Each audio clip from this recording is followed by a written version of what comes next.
بيراميدز هيطلع من المولد بلا حمص. ابراهيم عادل بيقترب جدا جدا من النادي الاهلي، وحاله واحده بتمنعه من الانتقال لصفوف الفريق الاحمر.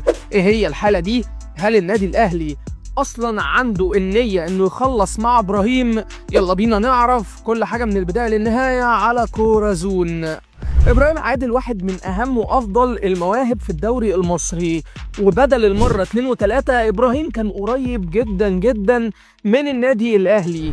يمكن اهمها كان من 3 سنين اول لما موهبته ابتدت تطلع، لكن مسؤولين قطاع ناشئين بيراميدز كانوا اذكياء جدا وقطعوا على النادي الاهلي وخلوا اللاعب يوقع عقد لمده 5 سنين، وكل مثلا ما العقد يبتدي يخلص او يفضل له سنتين يروح ابراهيم مجدد وبقيمه ماليه اكبر. ذكاء من نادي بيراميدز انه يخلي لاعب زي ابراهيم عنده لحد ما يحقق اهداف مهمه جدا.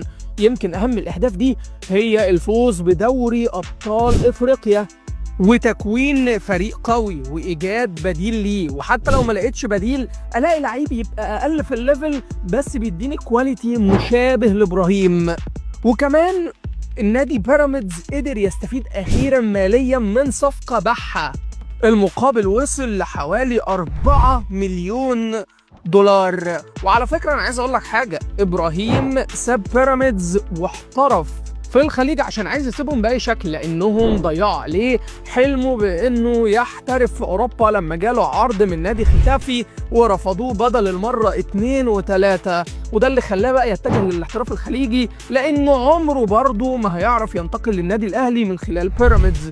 طب إيه بقى الشرط اللي اتقال انه ما يخليش ابراهيم عادل ينتقل لصفوف النادي الاهلي؟ لا، طبعا بتصريحات رسميه من عمرو بسيوني مدير التعاقدات في الفريق السماوي قال ان مفيش اي بند بيمنع ان ابراهيم عادل يرجع مره ثانيه للدوري المصري، وان اصلا وجود بند زي ده ما بيبقاش قانوني.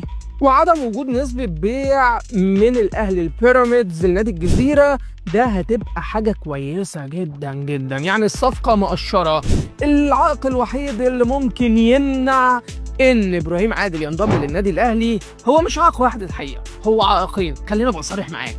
الأول هيبقى إن نادي الجزيرة طالب مبلغ كبير جدا عشان إبراهيم ينتقل من صفوفه لصفوف النادي الأهلي، يعني من الآخر عايز يعوض الفلوس اللي دفعها، وده حق النادي لأنه في الآخر هو إبراهيم بالنسبة لهم مشروع استثماري واتدفع فيه مبلغ كبير على فكرة بيتخطى قيمته ال 3 مليون دولار. اما السبب الثاني فهو من ابراهيم نفسه، ان ابراهيم لو جاله عرض احتراف اوروبي اكيد هيفضل العرض عن عرض النادي الاهلي، لكن سيد عبد الحفيظ بيحاول يقنعه بقدر الامكان ان الاهلي افضل واحسن، وانك تبقى لاعب في صفوف اكبر نادي في افريقيا ما يتساواش بالمال ولا بالاحتراف، لان الاحتراف الحقيقي في الاهلي. ما تروحش تقول لي ان انت احترفت في نادي درجه ثانيه في اسبانيا او نادي من انديه اللي اقل من انديه القمه وتقول لي ان ده احتراف. تفتكر بقى ان الاهلي هيقدر يتعاقد مع ابراهيم عادل ويرجعه في ألم كبير على وش كل مسؤولين بيراميدز ولا لا؟ قول لنا رايك في التعليقات.